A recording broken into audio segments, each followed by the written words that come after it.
చక్కని మాటలతో ముగ్గులోకి దించి ఆంధ్రప్రదేశ్ ని బుగ్గుపాలు చేసిన మన అన్న ఈ రోజు చూస్తే మగవాళ్ళకి ముగ్గులు పోటీ పెడుతున్నాడు. సిద్ధమా? కానివ్వండి.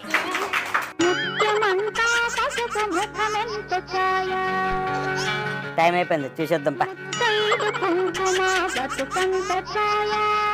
First prize Amarnath. చూచన్నా ఇది నేను అన్ని చుక్కలు కలిపి ఒక దగ్గర ముగ్గేస్తే నువ్వేమో ఫస్ట్ ప్రైజ్ వాడికి ఇచ్చావు. వాడేమో అక్కడో చుక్క వేసాడు. అందులో ఏముందన్న గొప్ప? అందులోనే ముందు నా గొప్పతనం. మా బిడ్డ అమర్నాథ్ వేసినటువంటి ముగ్గు అక్కడో చుక్క అంటే 3 రాజధానులు అన్నమాట. మన ప్రభుత్వ విధానం, మన తమ్ముడు వేసినటువంటి విధానం ఒకటే అన్నమాట. ఇలా వేస్తే జనానికి చుక్కలేని చూపిస్తావురా అన్నయ్య? అక్కడ మర్చిపోయావు లాంగ్ లో. హైదరాబాద్ కూడా కమైన్ ఆంధ్రప్రదేశ్ అని మరో చుక్క పెట్టాడు మన అమర్నాథ్. Very good. నువ్వు ఉన్నావు దేనికి?